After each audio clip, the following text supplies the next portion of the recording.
Right now, ladies and gentlemen, let's bring in the man that hopefully will bring us a nice weekend, Pat Pagano. Good morning, There are Pat. no there are no promises on that at all. In fact, Ah, I will preface this forecast by telling you if you had a chisel, do not chisel this in stone. It is so indefinite. There is nobody that will be able to call the shots on this one. It's just a day by day. You have to watch it day by day. The problem is that a front is going through right now. Some of us have a little bit of rain. It'll turn partly cloudy at times today in the mid and upper 60s. The front gets just offshore and stops. Then a low joins it. It's a subtropical low off the southeast.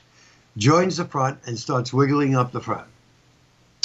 The low gets caught, let's say, in a spider's web just south of New England.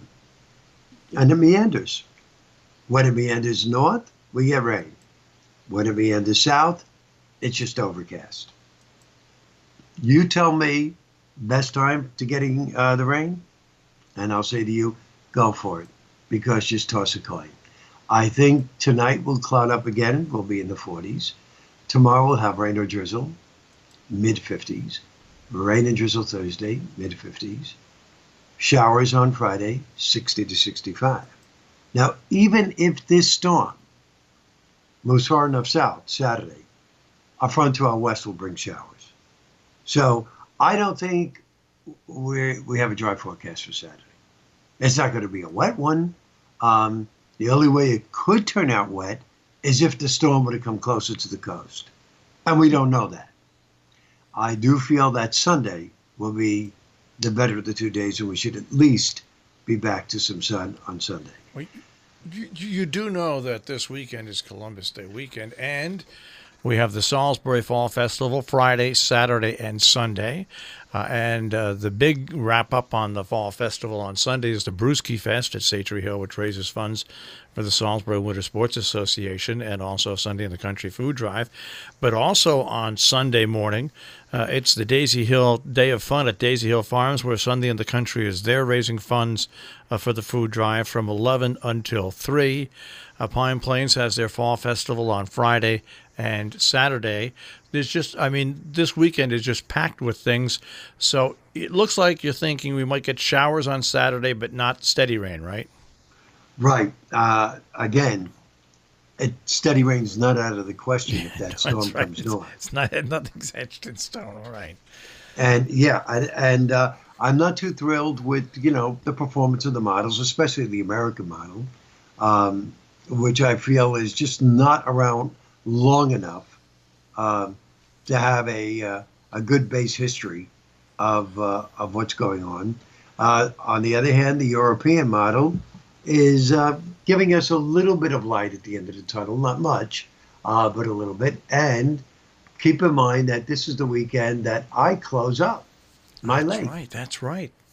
So I am very well aware of of the fact that it is Columbus Day weekend, and I'll go in a little further. I'm just going to go read you the European model, which gives us pretty much rain from tomorrow to Saturday morning.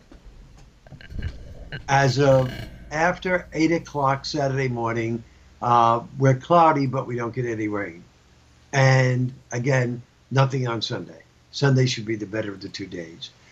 They give us a total, the European model gives a total of 1 to 1.5 inches of rain from tomorrow into Saturday morning. So let's see how well the European does compared to all the other models. But let me tell you the story. I always have a story, folks. You know that. So we head up to the lake Saturday morning, and I don't have to tell you how cold it was. We had to go to a funeral mass, a memorial mass, which was about 50 minutes from the lake. So I brought Shirley up. I got up there early so I could warm the cabin up. And Shirley's my dog. And I opened up the cabin. Helen had arrived just before me. And I go to put on my lovely fireplace, propane fireplace. and I'm holding the button and holding the button, and it's not igniting. I don't even smell gas. So then it hits me. When they moved the tank from one side to the other, Yeah. did it do something to cut off the gas to the furnace? Yeah, furnace fireplace. In any event, what am I going to do now? The cabin, inside the cabin, is 42 degrees. Outside, it's 47. Cabin's freezing. So luckily, my friend Judy was up. She has a cabin. She stayed up Friday night to go to this memorial mass, and she had her heat on the whole time. So I said, "Do you mind if Shirley stays at your cabin when we go?" She says, "No, not at all." So we left Shirley there. We went to the memorial mass. We came back. While I was at the mass, I called my friend David and said, "Would you go over to my cabin and find out what the story is?" I explained to him.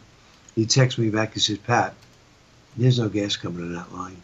He said, "And why is there a pipe where your new position is of your tank capped and sitting there by itself?" I said, "Well, there shouldn't be."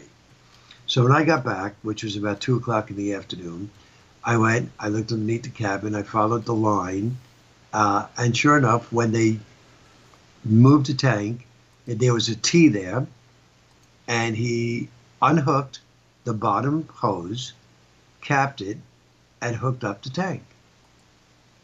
And he must, for some reason, the man must have figured, well, they probably don't need that. I don't know why he would figure that, but he disconnected it. So I called the propane company Saturday, got their voicemail, knew that was going to happen. And I said, "What am I doing now? It's freezing cold. I can't stay here tonight. We have scenes to do." So I started putting stuff away for the clothes. And I texted everybody and told them that the scenes for Sunday were canceled. And went out to dinner with a few friends and came back to the lake around 11 p.m. It was 39 degrees. Got Shirley, came home, and the rest of the weekend was a disaster. Only because everything that had to be done could not be done. They called me yesterday, the propane company. He knows the actual guy who did it called me, said, "Oh yeah, I guess that needs to be put to the T." I said, "Yeah, it does. But whatever you do, just hook it back up so I could have heat this weekend." He said, "Well, I won't be able to get there until Wednesday." I said, "That's fine. I won't be there until Saturday morning." So they're going up tomorrow, and they're going to hook that up. And I'm very depressed because everything that had to be done last Sunday has to be done this coming weekend.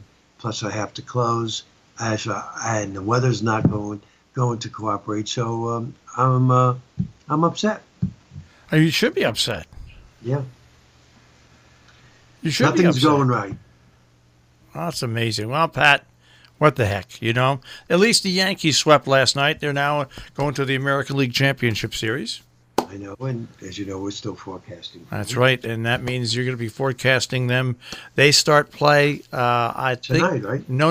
They No? they have to wait for Houston, Tampa to finish. So I think it's Saturday, the first game they'll have. And I think the first game is the first two games will be. If Houston wins, the first two games will be in Houston. If Tampa Bay wins, the first two games will be in Yankee Stadium. But we'll have to see. So you won't know until after the Tampa Bay Houston series is over where they'll be So playing. the earliest is Saturday. Yep. Okay. So you got a little breathing room there, Pat. Yeah. Anyways, well, all right. Well, it was a little chilly this morning with we got a pretty good amount of rain last night.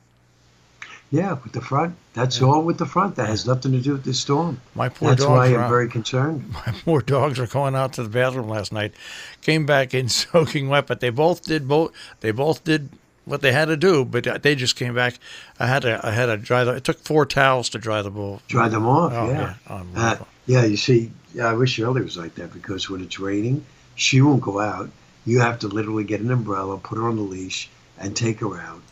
And and she'll do what she has to do as quick as possible, but she won't go out by herself. Well, I was lucky. They went out. Normally, Georgia hates going out in the rain, but she must have had to go to the bathroom real bad because she did it. But anyway, so So, and then of course, I have to close off my bedroom door for at least 4 hours after that because they would love to go into the bed and just roll around. And sopping wet, yeah. So that's the first thing I had to do. Well, anyways. Well, All right. let's hope that things get a little bit better with this storm system. And like I said, Marshall, the only way to forecast this is to watch it day by day, because going so far out, this thing could do anything. What if the cold front on Saturday pushes this out to sea? We're in good shape. Yeah. Well, we'll have a better idea on Thursday and Friday. Not a perfect idea, but a better idea. Right, that is correct. So nobody should start worrying about anything until Friday, and maybe there won't be a reason to worry. That is correct, and that's good advice for me too. You always worry. There's nothing like I do. I worry all the time. We've got to get you drinking alcohol or smoking. Get me worried. Yeah, worryless pills. Or else smoking some marijuana. Oh God. So you don't worry. Yeah. All right, Pat. I'll speak to you tomorrow, and don't worry. All right, Marshall. All right. Take care. Okay. Bye-bye. Pat Pagano this morning in the Weather Center with the check on the tri-state forecast here on Robin Hood Radio.